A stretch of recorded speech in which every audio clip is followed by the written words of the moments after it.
Session d'information sur la 10e télévision, c'est tout de suite, mais avant tout, le sommaire. La clôture du dépôt des dossiers des candidatures pour les législatives interviendra ce dimanche 23 juillet. Après une prorogation de 7 jours, la CENI informe à tous les candidats à la députation que tous les bureaux de réception et traitement des candidatures seront fermés dès ce dimanche à 16h30 sur le territoire national. Exercice militaire ce samedi 22 juillet à Kinshasa, Lubumbashi, Kolwezi et Kalemi. Les Congolais ont assisté à une marche de près de 6500 éléments des FARDC sur les grandes artères avec sur eux des matériels légers et des combats. Les détails, c'est tout de suite. Mesdames et messieurs, bienvenue à cette édition du journal Vespéral sur la 10e télévision. Pour commencer, sachez qu'au cours du 105e Conseil des ministres, le gouvernement congolais a pris une série de mesures pour lutter contre la dépréciation du franc congolais face aux devises étrangères, dont l'interdiction de paiement des dépenses publiques en espèces au guichet de la Banque centrale du Congo, adoptée comme l'une des mesures urgentes. Les détails dans cet extrait choisi par Paul Senga. Compte rendu de la 105e réunion du Conseil des ministres. La communication du président de la République a porté essentiellement sur 4 points principaux, notamment 1. Des mesures urgentes concernant le taux de change du franc congolais par rapport aux devises étrangères. Préoccupé par l'évolution inquiétante et persistante des fluctuations du taux de change par rapport aux devises étrangères et ses conséquences sur le pouvoir d'achat de la population, le président de la République est revenu sur les conclusions de la réunion de crise qu'il a présidée à ses propos le lundi 17 juillet 2023 au Palais de la Nation, réunion à laquelle, outre les membres du gouvernement, il avait convié le président du Conseil économique et social, l'inspection générale de finances, la Fédération des entreprises du Congo et l'Association congolaise des banques.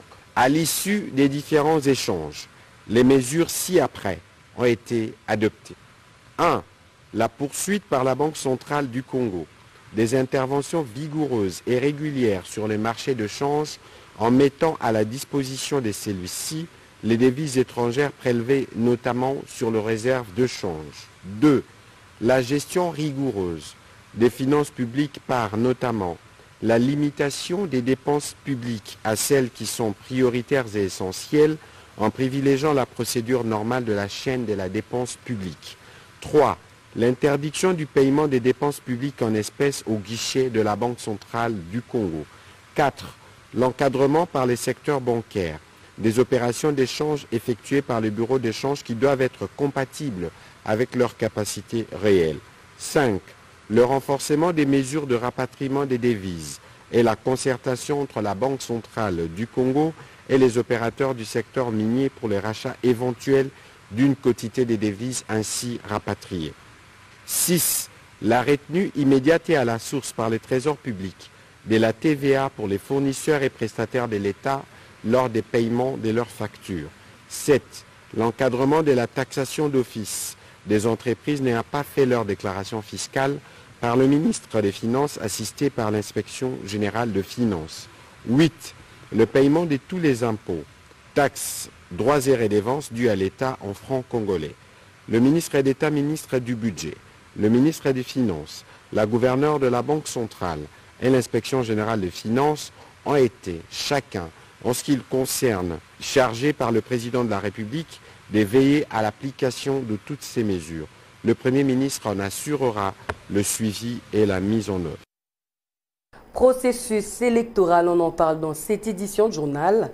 La CENI informe que les dépôts des dossiers des candidatures pour l'élection des députés nationaux prend fin ce dimanche 23 juillet à 16h30 dans tous les 168 bureaux de réception et de traitement des candidatures à travers les territoires nationaux. Les détails dans ce communiqué de la CENI.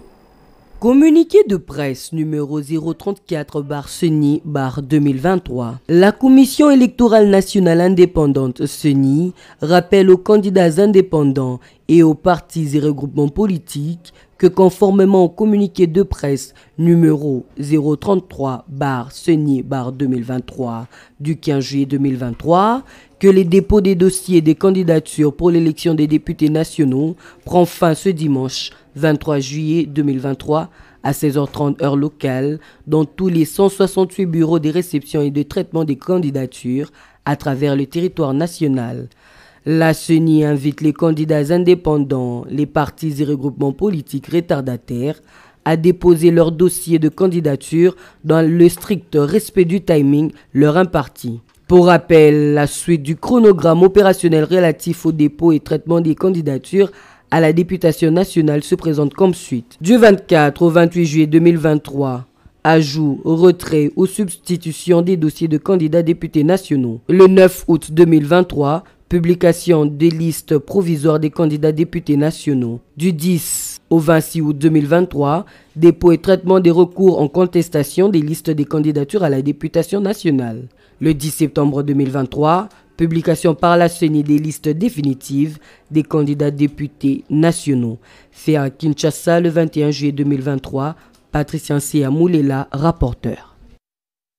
Le ministre des Postes, Télécommunications et Nouvelles Technologies de l'Information et de la Communication, Augustin Kibassa Maliba, a présidé dans son cabinet de travail la réunion des présentations du Fonds de développement des services universels aux opérateurs de télécommunications exerçant en République démocratique du Congo. Suivez.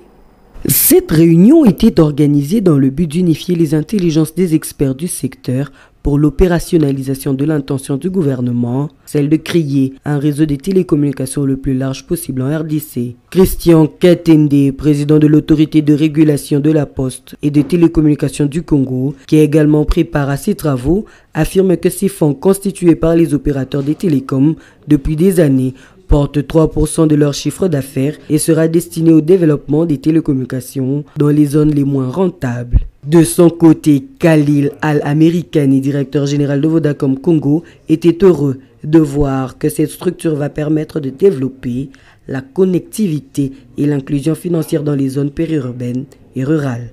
Nommé à la tête du FDSU pour sa matérialisation, Patern Binini Akadiat a indiqué que cette réunion permet de préparer toutes les procédures et les plans d'aménagement des services universels. Par ailleurs, il appelle au respect de ces trois principes, à savoir l'universalité, l'égalité et la continuité de service. Le FDSU est un établissement public créé par le décret 2251 ayant pour objectif de promouvoir les télécommunications dans les zones rurales et périurbaines. Et voilà, je l'ai dit en titre, la garde républicaine en démonstration de force ce samedi matin dans les artères des villes de Kinshasa, Lubumbashi, Kolwezi et Kalemi. Les éléments de cette unité de l'armée congolaise ont marché avec des matériels légers de combat dans le cadre d'un exercice militaire. Manuela Kitan-Lugoy dans cet élément des aides Moukoko. Mutumbo côté à kokendo de la ya vitesse oyo to déclarer na ordre de mouvement au ezalaki publié. En tenue de combat et équipés d'engins de guerre lourds et légers, plusieurs coins du pays et de la capitale congolaise ont vibré ce samedi 22 juillet au rythme de la marche d'endurance de l'unité de l'élite de la garde républicaine.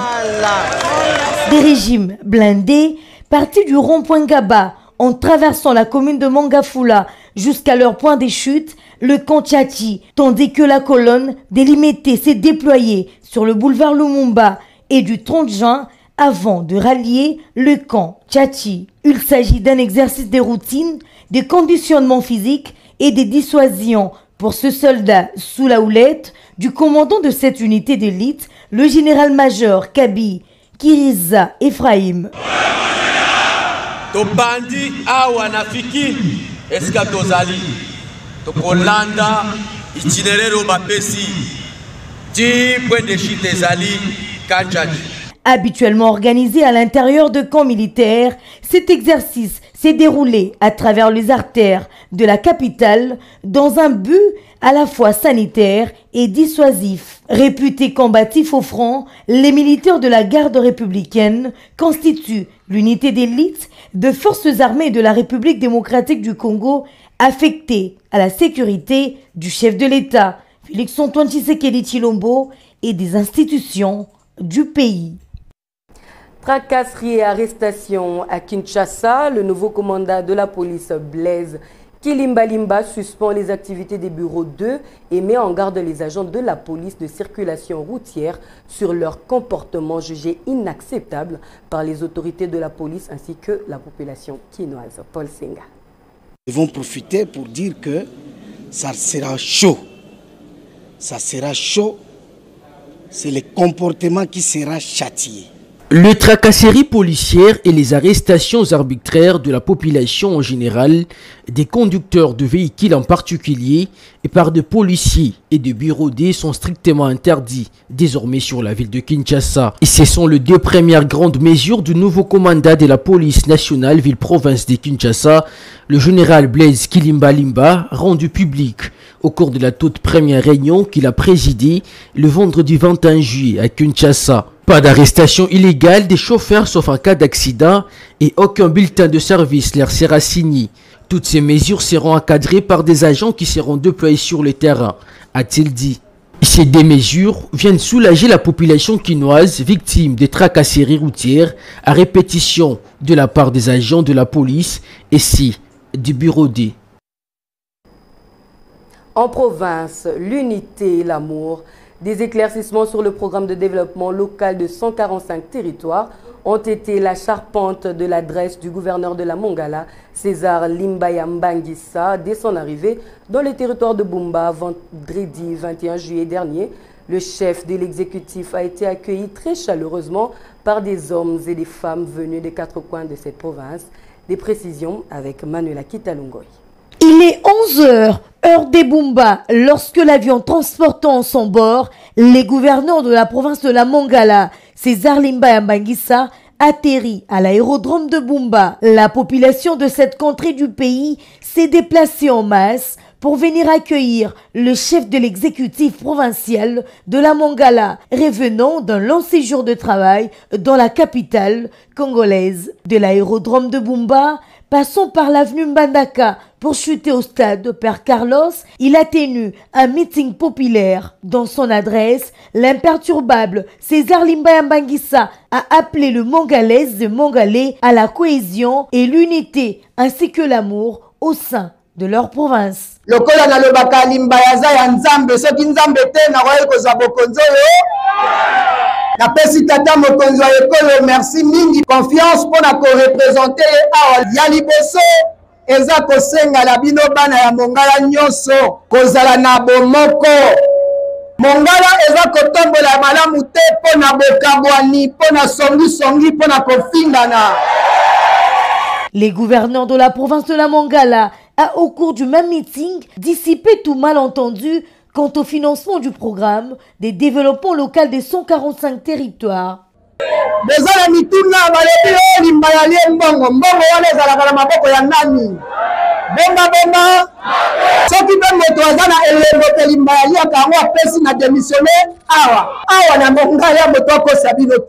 L'on note par ailleurs que le numéro 1 de la Mongala promet de s'impliquer personnellement pour que tout le programme initié par le président de la République, Félix-Antoine Tshisekedi Tshilombo, soit mis en œuvre.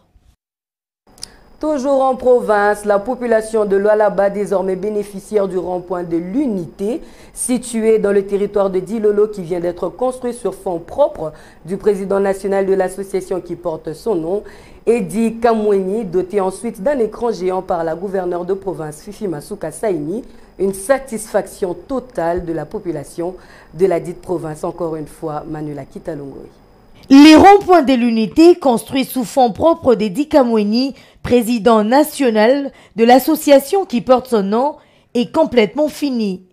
Cette œuvre admirable, initiée par Edi Kamweni, dont le projet a débuté depuis 2019, vient d'être revêtue d'une nouvelle robe avec un éclat particulier, située derrière l'école primaire d'Ilolo, en face de la résidence de l'administrateur du territoire en charge de l'économie et finances, du parquet près les tribunaux des paix des d'Ilolo et du bureau des LANER en plein centre-ville. Ainsi, les amis d'Edi Kamweni, ensemble avec leur président à la tête, ont présenté devant l'autorité territoriale territorial un écran géant avant de le placer au rond-point de l'unité pour permettre au mode de divertissement de jeunes des Dilolo, et ce d'ailleurs une première pour l'histoire de ce territoire. Ceci est la dotation de la gouverneure de la province du Lualaba, Fifi Masuka Saini, qui a voulu offrir la jeunesse des Dilolo ce cadre idéal. Ravi de cette offre, l'administrateur du territoire des Dilolo, Mutombo Mizi, exprime ici son satisfait face à ce don de la gouverneure Fifi Masuka. Nos vibrants hommages et nos très sincères félicitations de penser à la jeunesse et à la population dans son entièreté avec cet écran géant. Donc, durant tout ce temps, on manquait des informations. Cette fois-ci, la population de Dilolo sera à la hauteur de toutes les informations de la province, pourquoi pas de la nation dans son entièreté. Contrairement aux rumeurs qui ont circulé sur les réseaux sociaux d'un décaissement de 200 000 $ américains par le gouvernement provincial pour la construction de ce rond-point, Edi Kamweni rejette toutes ces allégations et fixe l'opinion publique en ces termes. Les travaux ont été financés à 100% par moi-même en tant que président de mon association, mais il y a aussi les dons qu'on a eu ça et là, notamment le forage, de la part de l'honorable président de l'Assemblée. Notons qu'Edi Kamweni soutient la vision du chef de l'État Félix-Antoine Tshisekedi Tshilombo, celle de placer l'homme au centre de ses actions. Sport, le championnat national dames et messieurs du cyclisme débute le dimanche 23 juillet à Kinshasa. Plusieurs courses sont prévues sur les artères de la capitale. Question de permettre aux coureurs congolais de peaufiner leur préparation en prévision des 9e Jeux de la francophonie. Les championnats nationaux de cyclisme 2023 vont captiver l'attention des Kinois. Les coups d'envoi sera donné le 23 juillet 2023 avec les chronos individuels. Ces épreuves tombent à pic puisque les cyclistes congolais auront l'opportunité de performer avant le 9e Jeu de la francophonie et prévu du 28 juillet au 6 août 2023 à Kinshasa. Plusieurs courses sont prévues sur les artères de la capitale, question de permettre aux coureurs congolais de peaufiner leur préparation. De nombreux compétiteurs participeront à ces championnats nationaux. Ils viendront de différentes ligues provinciales du pays, notamment du Grand Katanga, Grand Équateur, Nord Kivu, Sud Kivu, Chopo, Congo central et Kinshasa. Une belle occasion pour les cyclistes de la République démocratique du Congo d'être suffisamment compétitifs pour briller lors de big événements sportifs et culturels francophones. Prenons à présent cette communication de la Direction générale des impôts, lue par Manuela Kitalungoy. La Direction générale des impôts rappelle aux contribuables relevant de la direction de grandes entreprises, des centres des impôts ainsi que de sièges modélisés et modernisés des directions provinciales des impôts qui, conformément à la législation fiscale en vigueur, le paiement du deuxième acompte provisionnel de l'impôt sur les bénéfices et profits IBP de l'exercice fiscal 2024/revenu 2023 intervient le lundi 31 juillet 2023. Le montant du dit acompte représente 20% de l'impôt déclaré au titre de l'exercice comptable 2022, augmenté des suppléments d'impôts éventuels établis ou reconstitués d'office en cas d'absence des déclarations par l'administration des impôts au titre du dit exercice, que ces sommes fassent ou non l'objet de contestation. Leur attention est attirée sur le fait que le défaut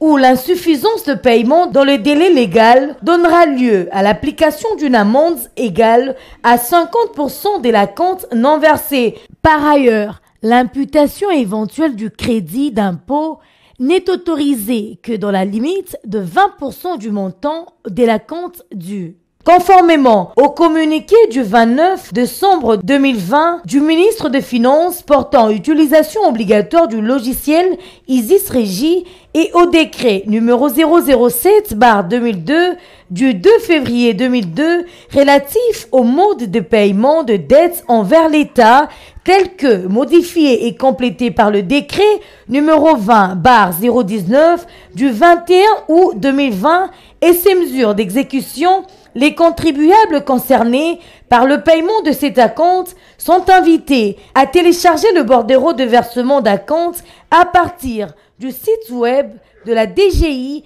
à l'adresse www.dgi.gouv.cd. Aussi, les contribuables sont-ils invités à privilégier la transmission par voie électronique en format PDF du bordereau de versement d'acompte provisionnel et de la preuve de paiement du dit acompte provisionnel aux adresses électroniques suivantes selon les cas. Communiqué du directeur général des impôts, Barnabé Mwakadi Mwamba. Ce journal est terminé. Rappelons à présent les principaux titres. La clôture du dépôt des dossiers des candidatures pour les législatives interviendra ce dimanche 23 juillet. Après une prorogation de 7 jours, la CENI informe à tous les candidats à la députation que tous les bureaux de réception et traitement des candidatures seront fermés dès ce dimanche à 16h30 sur le territoire national. Vous l'avez suivi au cours de ce journal, exercice militaire ce samedi 22 juillet à Kinshasa, Lubumbashi, Kolwezi et Kalemi. Les Congolais ont assisté à une marche de près de 6500 éléments des FARDC sur les grandes artères avec sur eux des matériels légers de combat. Ce journal est terminé. Merci à la grande équipe technique et rédactionnelle de la 10e heure télévision. Merci à vous également de nous avoir suivis. Portez-vous bien. À très bientôt.